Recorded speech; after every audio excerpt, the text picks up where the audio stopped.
Welcome back students. நம்ம last கிளாஸ்ல அளவைகள் பாடம் பார்த்தோம். அளவைகள் பாடத்துல மாற்றங்கள் பத்தி பார்த்தோம். அதாவது ஒரு அலகை இன்னொரு அலகாக மாற்றுவது பற்றி கணக்குகள் பார்த்தோம். சரி, இப்ப நம்ம இந்த கிளாஸ்ல கொஞ்சம் ஞாபகப்படுத்தி பார்ப்போம். ஏற்கனவே போன கிளாஸ்ல படிச்சதை கொஞ்சம் ஞாபகப்படுத்தி பார்க்கலாம். நினைவு கூறுதல், அதாவது 1 மீட்டர் = 100 சென்டிமீட்டர். இதை நம்ம ஆல்ரெடி படிச்சிருக்கோம் தானே? அப்போ 1 மீட்டர் 100 சென்டிமீட்டர்னா அரை மீட்டர் எவ்வளவு இருக்கும் சொல்லுங்க பார்க்கலாம். இதுல 1ல பாதி அரை, அப்போ 100ல பாதி 50 சென்டிமீட்டர் சொல்லலாமா? 1 மீட்டர் 100 சென்டிமீட்டர்னா அரை மீட்டர் 50 சென்டிமீட்டர். அப்போ 1/4 அப்படின்னா கால் மீட்டர், கால் பாகம், கால் மீட்டர். அப்ப அரையில பாதி கால், அப்ப கால் மீட்டர்னா எவ்வளவு இருக்கும்? அப்ப இதுல பாதி இருக்கும், 25 சென்டிமீட்டர் இருக்கும் சொல்லலாமா? நெக்ஸ்ட் 3/4 அப்படின்னா 3/4 மீட்டர். 3/4 மீட்டர்னா எப்படி? ஒரு அரையும் ஒரு கால் பாகம், ஒரு அரை பாகமும் ஒரு கால் பாகமும் சேர்ந்தா 3/4. அப்ப 3/4 மீட்டர்னா எவ்வளவு வரும்? இந்த ரெண்டையும் ஆட் பண்ணிக்கலாம், 75 சென்டிமீட்டர். சரிங்களா? அடுத்து 1000 மீட்டர். 1000 மீட்டர் சேர்ந்துச்சுன்னா நம்ம அதை எப்படி சொல்லிக்கலாம்? 1000 மீட்டர் சேர்ந்துச்சுன்னா அதை எப்படி சொல்லிக்கலாம்? 1000 மீட்டர் = 1 கிலோமீட்டர். படிச்சிருக்கோம்ல? இதை பத்திலாம் நம்ம என்ன செஞ்சிட்டோம்? லாஸ்ட் கிளாஸ்ல படிச்சாச்சு. அதை இப்ப கொஞ்சம் ஞாபகப்படுத்திட்டோம். இன்னைக்கு நம்ம இந்த கிளாஸ்ல என்ன பார்க்க போறோம் அப்படின்னா, நீட்டல் அளவியில் 4 அடிப்படை செயல்களை பயன்படுத்துதல். 4 அடிப்படை செயல்கள் அப்படின்னா என்ன? கூட்டல், கழித்தல், பெருக்கல், வகுத்தல். இதுதான் 4 அடிப்படை செயல்கள். அப்ப நீட்டல் அளவையில் 4 அடிப்படை செயல்கள் பயன்படுத்த போறோம். சரிங்களா? இப்போ நம்மளுடைய அன்றாட வாழ்க்கையில நீட்டல் அளவையில கூட்டல், கழித்தல் இதெல்லாம் பயன்படும். எப்படி பயன்படும்? இப்போ ஒரு எக்ஸாம்பிள் பார்த்தோம்னா, இப்போ கடையில நான் ஒரு 5 மீட்டர் 50 சென்டிமீட்டர்ல நம்ம என்ன செய்யறோம்? ஒரு துணி வாங்குறோம். அதுல ஒரு ட்ரெஸ் தைக்கிறோம். அதுல தைக்கும் போது 2 மீட்டர் 25 சென்டிமீட்டர் என்ன செஞ்சிருச்சு? செலவாயிடுச்சு, தைச்சிட்டோம். அப்ப மீதி இருக்கக்கூடிய துணியின் நீளம் எவ்வளவோ, இந்த மாதிரி கணக்குல நம்ம என்ன செய்யறோம்? நீட்டல் அளவையில, அதாவது மீட்டர் சென்டிமீட்டர்லாம் வருது, நீட்டல் அளவையில நம்ம என்ன செய்யறோம்? கழித்தல் பயன்படுத்துறோம். இந்த மாதிரி அன்றாட வாழ்க்கையிலையும் நீட்டல் அளவையில கூட்டல், கழித்தல், பெருக்கல், வகுத்தல் பயன்படுது. அது சம்பந்தமான கணக்கு தான் நம்ம இன்னைக்கு பார்க்க போறோம். ஒவ்வொரு கூட்டலுக்கு ஒரு எக்ஸாம்பிள், கழித்தலுக்கு ஒரு எக்ஸாம்பிள், பெருக்கலுக்கு ஒரு எக்ஸாம்பிள், வகுத்தலுக்கு ஒரு எக்ஸாம்பிள் பார்க்கலாம். ஓகே, நம்ம கூட்டுறது, கழிக்கிறது நம்ம படிச்சிருக்கோம். அதே மாதிரிதான் நீட்டல் அளவையில கூட்டல், கழித்தல் அமையும். இப்ப ஃபர்ஸ்ட் எக்ஸாம்பிள் பாருங்க. கூட்டுகன்னு போட்டிருக்கு. அதாவது இப்ப நம்ம ஃபர்ஸ்ட் சம் கூட்ட போகணும். 5 கிலோமீட்டர் 700 மீட்டர் கூட்டல் 12 கிலோமீட்டர் 450 மீட்டர். எப்பவும் வழக்கமா நம்ம எப்படி கூட்ட போறோமோ அதே மாதிரிதான் கூட்ட போறோம், வேற ஒண்ணும் கிடையாது. இப்ப இதுல என்ன அலகுலாம் வந்திருக்கு? கிலோமீட்டர், மீட்டர் வந்திருக்கு. இந்த மாதிரி நம்ம என்ன செய்ய போறோம்? என்ன அலகுலாம் கணக்குல கொடுக்கப்பட்டிருக்கோ அதுக்கு தகுந்த மாதிரி மேல இந்த மாதிரி எழுதிக்கிடுவோம். கிலோமீட்டர், மீட்டர் இந்த மாதிரி எழுதிக்கிடுவோம். கொடுக்கப்பட்ட கணக்குல உள்ள கிலோமீட்டர் அளவுகளை கிலோமீட்டருக்கு நேரம் எழுதணும், மீட்டர் அளவுகளை மீட்டருக்கு நேரம் எழுத போகிறோம். 5 கிலோமீட்டர், அப்ப கிலோமீட்டருக்கு நேரம் 5 கிலோமீட்டர் 700 மீட்டர் இப்படி எழுதிக்கலாம். அடுத்து 12 கிலோமீட்டர் கூட்டல். இப்ப நம்ம கூட்ட போகிறோம். இந்த நம்பரோட இந்த அளவோட இந்த அளவை கூட்ட போகிறோம். அப்போ 12 கிலோமீட்டர். 12ன்னு எழுதும் போதும் இந்த மாதிரி எழுதிக்கணும். சரிங்களா? 1கள் 10கள் நம்ம நார்மலா கூட்டும் போது 1 10 எழுதுவோம்ல, அந்த மாதிரி. 450 மீட்டர். இப்படி நம்ம என்ன செஞ்சுக்கணும்? ஃபர்ஸ்ட் அளவுகளை நேரம் என்ன செஞ்சுக்கணும்? மீட்டர் அளவுகளை மீட்டருக்கு நேரம் எழுதணும், கிலோமீட்டர் அளவுகளை கிலோமீட்டருக்கு நேரம் எழுதிட்டு நம்ம நார்மலா கூட்டுற மாதிரி என்ன செஞ்சுக்கணும்? கூட்டிக்கணும். இதுல நம்ம ஏற்கனவே கிலோமீட்டருக்கும் மீட்டருக்கும் இடையே உள்ள தொடர்பு என்ன அப்படின்னு படிச்சிருக்கோம். அதாவது 1000 மீட்டர் 1 கிலோமீட்டர் அப்படின்னு சொல்லி படிச்சிருக்கோம். அப்போ நம்ம இப்ப மீட்டர் அளவுகளை கூட்டுகிறோம். கூட்டும் போது இதுல 1000 அதாவது 1000க்கு மேல வந்துச்சுன்னா நம்ம என்ன செஞ்சுக்கணும்? 1000 என்ன செஞ்சிடணும்? அதுல கிடைக்கக்கூடிய 1000 அப்படிங்கறத நம்ம என்ன செஞ்சிடணும்? இனமாற்றம் பண்ணி கிலோமீட்டருக்கு கொண்டு வந்துடணும். இதுல வழக்கமா கூட்டுற மாதிரி நம்ம அப்படியே கூட்டுவோம் பாருங்க. 0 0 கூட்டும்போது 0, 5ஐயும் 0ஐயும் கூட்டும்போது 5. அடுத்து 4ஐயும் 7ஐயும் கூட்ட போறோம். 4ம் 7ம் 11 கிடைக்கும். 11 நம்ம இங்க போடலாம், தப்பு கிடையாது. இப்ப 11 போடும்போது 1150 மீட்டர் அப்படின்னு கிடைக்கும். இப்ப நம்ம இது வந்து மீட்டர், அப்ப 1150 மீட்டர்னா இதுல வந்து 1000 மீட்டரும் ஒரு 150 மீட்டரும் இருக்கு. அப்ப 1000 மீட்டரை நம்ம என்ன செஞ்சிடலாம், 1 கிலோமீட்டரா எழுதிக்கலாம். அப்ப நம்ம இந்த கணக்குல நம்ம என்ன செய்யணும், இனமாற்றம் பண்ணணும். அப்போ இதுல இருக்கக்கூடிய இந்த 1150 மீட்டர்ல இந்த 150 மீட்டரை மட்டும் இங்க எழுதிக்கிறோம்.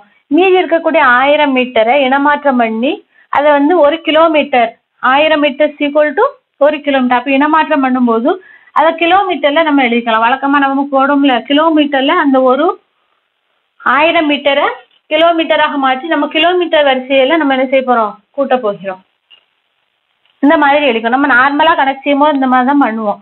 அதே மாதிரி இது கூட்டு 7ம் 4ம் 11, 11க்கு 1 மீதி 1 இப்படி போடும்ல, அதே மாதிரி இதுல வந்து 11 1150 மீட்டரை 150 மீட்டர் 1000 மீட்டரை கிலோமீட்டராக மாற்றி இந்த மாதிரி என்ன செஞ்சுக்கிறோம், போட்டுக்கிறோம். இப்ப நம்ம என்ன செய்ய போறோம், இந்த வரிசையை கூட்டு போறோம். 2 5ம் 7, 7 3ம் 8. மறக்காம மேல போட்டுக்க உடனே என்ன செஞ்சிடணும், கூட்டிடணும். அடுத்து இந்த வரிசையில 1 மட்டும்தான் இருக்கா, அப்படி நம்ம என்ன செஞ்சுக்கலாம், போட்டுக்கலாம். இப்போ லாஸ்டா நம்ம என்ன செஞ்சிடணும், விடை எடுத்து எழுதிடணும். விடை எப்படி எழுதணும் அப்படின்னா, இங்க இருக்கக்கூடியது கிலோமீட்டர், இங்க இருக்கக்கூடியது மீட்டர். இது அப்படியே நம்ம என்ன செஞ்சுக்கலாம், 18 கிலோமீட்டர் 150 மீட்டர் இப்படின்னு சொல்லி நம்ம செஞ்சுக்கலாம், ஆன்சர் எழுதிக்கலாம். சரிங்களா, புரிஞ்சுச்சா? அடுத்து இன்னொரு எக்ஸாம்பிள் கழித்தல் பார்க்கலாம். இதே மாதிரிதான் நார்மலா நம்ம கழிக்கிற மாதிரி என்ன செஞ்சுக்கலாம், கழிச்சுக்கலாம். இந்த கணக்குல என்னெல்லாம் வந்திருக்கு, 55 மீட்டர் 75 சென்டிமீட்டர் கழித்தல் 23 மீட்டர் 40 சென்டிமீட்டர். அப்போ இந்த அளவுல இருந்து இந்த அளவை என்ன செய்ய போறோம், கழிக்க போகிறோம். இந்த அளவுல இருந்து இந்த அளவை கழிக்க போகிறோம். அப்ப இதுல என்னெல்லாம் வந்திருக்கு அப்படின்னா, மீட்டர் சென்டிமீட்டர் வந்திருக்கு. அப்ப அதை அப்படியே என்ன செஞ்சுக்கிறோம், அளவோட பேரை என்ன செஞ்சுக்கிறோம், எழுதிக்கிறோம். மீட்டர் அளவை அதுக்கு நேரம் எழுத போறோம். 55 மீட்டர் 75 சென்டிமீட்டர். சரிங்களா, அடுத்து கழித்தல் 23 மீட்டர் 40 சென்டிமீட்டர். ஃபர்ஸ்ட் வழக்கமா கழிக்கிற மாதிரி முதல்ல சென்டிமீட்டர் அளவுக்குள்ள கழிச்சுக்கிடுவோம். 5ல இருந்து நார்மலா நம்ம எப்போ எப்படி கழிப்போம், அதாவது 100 சென்டிமீட்டர் சேர்ந்துச்சுன்னா அது 1 மீட்டர். ஓகே, இப்ப நம்ம இனமாற்றம் எல்லாம் பண்ணுவோம். மேல சின்ன நம்பர் கீழே பெரிய நம்பர் வந்தா கழிக்க முடியாது அப்படிங்கிற பட்சத்துல நம்ம என்ன செய்வோம், இனமாற்றம் பண்ணும்ல, அதுவுமே வழக்கமா நம்ம செய்யற மாதிரி என்ன செஞ்சிடலாம், இதுலயே அப்படி செஞ்சுக்கலாம்.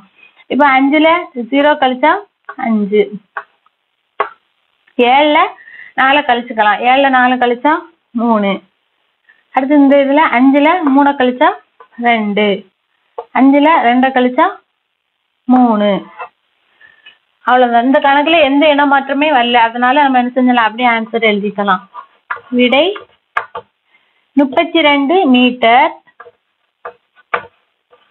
35 சென்டிமீட்டர். அப்போ 55 மீட்டர் 75 சென்டிமீட்டர்ல இருந்து 23 மீட்டர் 40 சென்டிமீட்டரை கழிச்சாச்சுன்னா நம்மளுக்கு மீதி கிடைக்கக்கூடியது 32 மீட்டர் 35 சென்டிமீட்டர். இந்த மாதிரி நம்ம நார்மலா கழிக்கிற மாதிரி என்ன செஞ்சுக்கலாம், கழிச்சுக்கலாம். அடுத்ததா பெருக்கல் பார்க்கலாம். 12 கிலோமீட்டர் 225 மீட்டர் பெருக்கல் 6. இதுவும் அதே மாதிரி கணக்குல என்ன வந்திருக்கு, கிலோமீட்டர் மீட்டர் வந்திருக்கு, அதை அப்படியே எழுதிக்கிடுவோம். கிலோமீட்டர் மீட்டர் அலகோட பேரை எழுதிட்டு அதுக்கு நேரா நம்பர் எழுதிக்கலாம். 12 கிலோமீட்டர் 225 மீட்டர் 225 மீட்டர் பெருக்கல் 6, 6ஆல பெருக்க போகிறோம். சரிங்களா, அப்படி நம்ம நார்மலா பெருக்கிற மாதிரி இதை அப்படி பெருக்கிட்டே வர்றோம். ஃபர்ஸ்ட் இந்த நம்பரை கொண்டு இதை பெருக்கணும், அடுத்து இதை கொண்டு இதை பெருக்கணும், அடுத்து இதை கொண்டு இதை பெருக்கணும், அடுத்து இது இந்த 2ஐயும் பெருக்கணும், அடுத்து இந்த 2ஐயும் பெருக்கணும். பெருக்கலாமா? I6 30, 30க்கு 0, மீதி 3 இருக்கும். அடுத்து E6 12, 12ஓட மீதி 3 கூட்டும்போது என்ன கிடைக்கும்? 15, 15க்கு 5, மீதி 1. OR6 E6 12, 12 1 13, 13 கிடைக்கும் போது 13 அப்படி நம்ம போட வேண்டாம். 13 அப்படி கிடைச்சிச்சுன்னா அதாவது 1350ன்னு வந்துடும். அப்ப அதுல அந்த 1000 மீட்டரை நம்ம இனமாற்றம் பண்ணி கிலோமீட்டருக்கு கொண்டு வந்துடும். அப்ப 13க்கு 3, மீதி 1 அப்படி வச்சுக்கோ. மீதி 1 நம்ம கிலோமீட்டரா என்ன செஞ்சிடறோம்? கொண்டு வந்துடுறோம். சரிங்களா? அடுத்து 6 இந்த 2 இருக்க போறோம். OR6 ER 12, 12ஓட மீதி 1. அதாவது இந்த இடத்துல நல்லா நீங்க கவனிச்சுக்கணும். இன்னொரு தடவை சொல்றேன் பாருங்க. இதையும் பெருக்கும்போது ER 12, 12ஓட மீதி இருக்க 1 கூட்டும் போது 13 அப்படின்னு நம்மளுக்கு கிடைச்சது. இந்த இடத்துல நம்ம 13 அப்படி போட வேண்டாம். 4 இலக்கம் வர வேண்டாம், 3 இலக்கம் தான் வரணும். அப்ப நம்ம 1350 மீட்டர் அப்படின்னு சொல்லி கிடைக்குது. அதுல 350 மீட்டரை மட்டும் எடுத்துக்கிறோம். மீதி 1000 என்ன செஞ்சிடறோம்? இனமாற்றம் பண்ணி கிலோமீட்டருக்கு கொண்டு வந்துடும். அப்ப மீதி 1 இருக்குது. அதை நம்ம என்ன செஞ்சிடறோம்? கிலோமீட்டருக்கு கொண்டு வர்றோம். இந்த 2ஐயும் பெருக்கிட்டு இருக்கக்கூடிய மீதி 1 என்ன செஞ்சுக்கணும்? கூட்டிக்கணும். ER 12, 12ஓட அந்த 1 கூட்டும் போது 13க்கு 3, மீதி 1 மறுபடி வருது. மைண்ட்ல வச்சுக்கணுங்க. OR 6, 6ஓட அந்த 1 கூட்டும் போது 7. இந்த மாதிரி நம்மளுக்கு என்ன செஞ்சிடும்? ஆன்சர் கிடைச்சிரும். சரிங்களா? இப்ப நம்ம எடுத்து எழுதிக்கலாம். இந்த 2ஐயும் பெருக்கும் போது நம்மளுக்கு என்ன கிடைக்கும் அப்படின்னா 73 கிலோமீட்டர் 350 மீட்டர். நீங்க எந்த கன்ஃபியூஷனுமே பண்ணிக்க வேண்டாம். நார்மலா நம்ம எப்படி பெருக்கோமோ அப்படியே பெருக்கிட்டே வரலாம். மீதி இருக்க நம்பரை அடுத்த நம்பரை பெருக்கிட்டு கூட்டோம்ல, அதே மாதிரி என்ன செஞ்சுக்கலாம்? பண்ணிக்கலாம். ஓகே, நெக்ஸ்ட் வகுத்தல் பார்க்கலாமா? 360 கிலோமீட்டர் 540 மீட்டர் வகுத்தல் 9. அதே மாதிரி நம்ம என்ன செஞ்சுக்க போறோம்? எழுதிக்க போறோம். கிலோமீட்டரும் மீட்டரும் வந்திருக்கு இந்த கணக்குல. வகுத்தல் எப்படி போடுவோம்? அதே மாதிரி போட்டுக்கிறோம். இப்படிதானே போடுவோம் வகுத்தலுக்கு கோடு.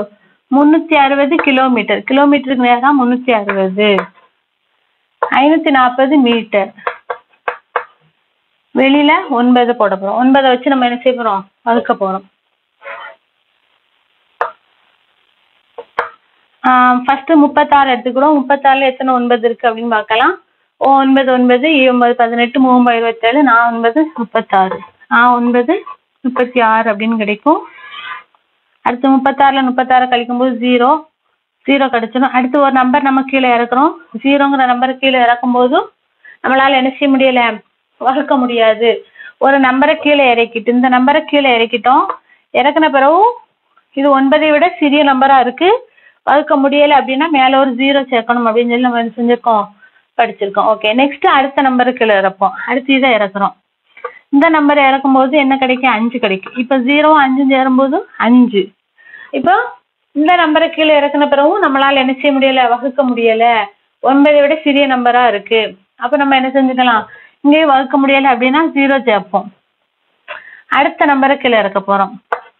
கீழே இறக்கும் போது 54 அப்படின்னு கிடைக்கும். அப்ப 54ல எத்தனை 9 இருக்கு அப்படின்னு பாருங்க. 6 9 54 அப்படின்னு கிடைச்சிருக்கு. இப்ப 54 54 கழிக்கும் போது 0. அடுத்து இன்னொரு நம்பர் இருக்கு, அதை கீழே இறக்கிட்டு கீழே இறக்குனாலும் நம்மளுக்கு என்னதான் கிடைக்கும்? 0 தான் கிடைக்கும், வகுக்க முடியாது. அப்போ இங்க நம்ம என்ன செஞ்சுக்கலாம்? ஒரு 0 சேர்த்துக்கலாம். அப்போ இதுல 40 கிலோமீட்டர், இதுல 60 மீட்டர். முன்னாடி 0 நம்ம போடலாம் அல்லது போடாமனாலும் இருக்கலாம், நோ ப்ராப்ளம். அப்போ ஆன்சர் என்ன அப்படின்னா 40 கிலோமீட்டர் 60 மீட்டர். இங்க இருக்கிறது கிலோமீட்டர், 40 கிலோமீட்டர். இங்க இருக்கிறது 60 மீட்டர். ஓகே, இது வரைக்கும் நம்ம அளவைகள்ல கூட்டல், கழித்தல், பெருக்கல், வகுத்தல் இந்த 4மே பார்த்துட்டோம். இந்த 4க்கு ஒரு எக்ஸாம்பிள் பார்த்தாச்சு. இதே மாதிரி வாழ்க்கை கணக்கு வந்தாலும் அதுல கூட்டணுமா, அந்த கணக்கை நல்லா படிச்சு பார்த்து புரிஞ்சுட்டு கூட்டணுமா, கழிக்கணுமா, பெருக்கணுமா, வகுக்கணுமாங்கிறத நம்ம என்ன செய்யலாம்? பார்த்து செஞ்சுக்கலாம். ஓகே, இதோட இந்த கிளாஸ் முடிஞ்சது. இன்ஷா அல்லாஹ் அடுத்த கிளாஸ்ல மீட் பண்ணலாம். தேங்க்யூ.